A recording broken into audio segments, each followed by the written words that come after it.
Hi ಎಲ್ಲರಿಗೂ ನಮಸ್ಕಾರ. ಏನಪ್ಪ ಅಂದರೆ ನಿನ್ನೆ ಬೈಕ್ ಟ್ಯಾಕ್ಸಿದು ವಿಚಾರ ನಡೀತು ಕೋರ್ಟಲ್ಲಿ. ಮತ್ತೆ ಏನು ಮಾಡಿದ್ದಾರೆ ಅಂದರೆ ಅದನ್ನು ಮತ್ತೆ ನಿನ್ನೆ ಇತ್ತಲ್ವ ವಿಚಾರಣೆ, ನಿನ್ನೆ ಮತ್ತೆ ಅದನ್ನು ಏನು ಮಾಡಿದ್ದಾರೆ ಮುಂದಕ್ಕೆ ಹಾಕಿದ್ದಾರೆ, 10ನೇ ತಾರೀಕು ಹಾಕಿದ್ದಾರೆ ಇದೇ ಮಂತಲ್ಲಿ. ಏನಾಗಿದೆ ಪ್ರಾಬ್ಲಮ್ ಅಂದರೆ ಅವರು ಮೇನು ಸೇಫ್ಟಿಗಳು ಕೇಳ್ತಿದ್ದಾರೆ. ಸೇಫ್ಟಿಗಳು ಇರಲಾರ್ದೆ ನಾವು ಹೆಂಗೆ ಇದು ಮಾಡೋದು? ಯಾಕಂದರೆ ಜನಗಳಿಗೆ ಏನಾದರೂ ಒಂದು ತೊಂದರೆ ಆದರೆ ಅಲ್ಲಿರೋರ್ನ ಕ್ವಶನ್ ಬಿಟ್ಬಿಡ್ತಾರೆ, ರ್ಯಾಪಿಡೋನ ಬಿಟ್ಬಿಡ್ತಾರೆ, ಬೈಕ್ ಓಡಿಸ್ಕೊಂಡು ಬಿಡ್ತಾರೆ. ಗೋರ್ಮೆಂಟ್ ನೀವು ಹೆಂಗೆ ಕೊಟ್ರಿ ಅಂತ ಗೋರ್ಮೆಂಟ್ನ ಕೇಳ್ತಾರೆ. ಅದು ನಾವು ವಿಚಾರ ಮಾಡಲ್ಲ. ನಮ್ಗೇನು ಬೇಕು, ನಮ್ಮ ಅವಶ್ಯಕತೆ ಏನು ಬೇಕು ಅದನ್ನ ಮಾತ್ರ ಯೋಚನೆ ಮಾಡ್ತೀವಿ ನಾವು. ಮುಂದಿಂದು ಏನಾಗುತ್ತೆ ಅನ್ನೋದ್ರ ಬಗ್ಗೆ ಯೋಚನೆ ಮಾಡಲ್ಲ. ಅದಕ್ಕೋಸ್ಕರ ಅವ್ರು ಹೈಕೋರ್ಟಲ್ಲಿ ಜಡ್ಜ್ಗಳು ಇರ್ತಾರಲ್ಲ, ತುಂಬ ಹುಷಾರವರು. ಅವ್ರು ಎರಡು ಕಡೆ ಯೋಚನೆ ಮಾಡ್ತಾರೆ. ಹಂಗಾಗಿ ಅವ್ರು ಜಡ್ಜ್ ಆಗಿ ಕುಂದಿರ್ಸಿರ್ತಾರೆ.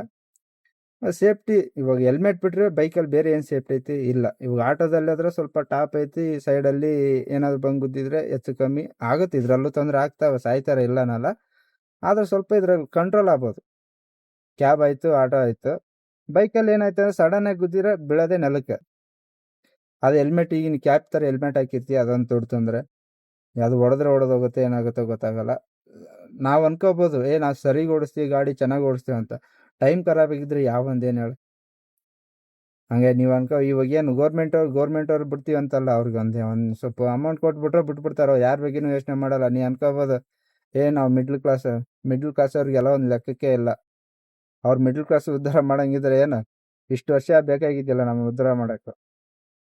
ವರ್ಷಾನುಗಟ್ಲೆ ನಾವೇನು ಮಾಡ್ತೀವಿ ಹೇಳು? ಇದರಲ್ಲೇ ಸಾಯ್ತಿದ್ದೀವಿ. ಅದೇ 1500 ಅದರಲ್ಲೇ ಸಾಯ್ತಿದ್ದೀವಿ ಹೊರತು ಅದಕ್ಕೆ ಮೇಲೆ ಹೋಗ್ತಾನಿಲ್ಲ.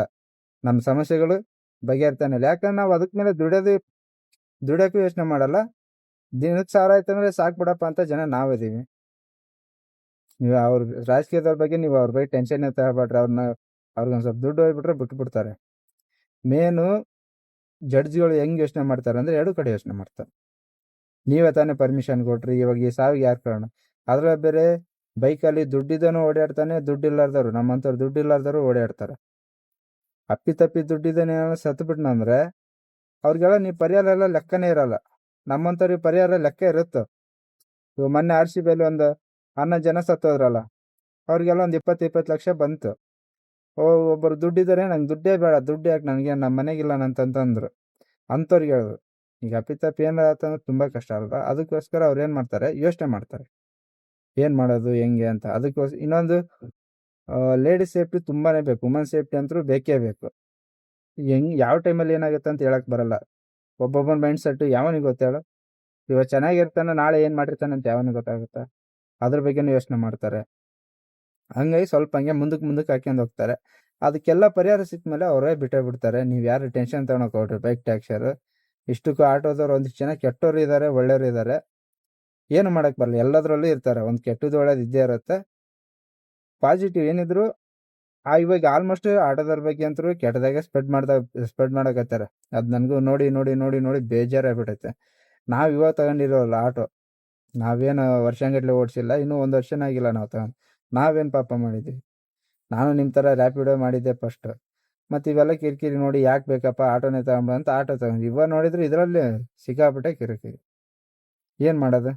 ನಾವು ಹೋಗೋ ಕೆಲಸನೇ ಹೆಂಗಿತ್ತು, ಇಲ್ಲ ಮಾಡೋದು ಹೆಂಗಿತ್ತು ಒಂದು ಗೊತ್ತಾಗವಲ್ದು. ಬೈಕ್ ಟ್ಯಾಕ್ಸಿ ಅವ್ರಿಗೆ ಚಿಂತೆ ಮಾಡೋಕೆ ಹೋಗ್ಬಿಡ್ರಿ. ಈ ಮಂತಲ್ಲೇ ಬರ್ಬೋದು. ಪಾಸಿಟಿವ್ ಆಗಿರ್ರಿ.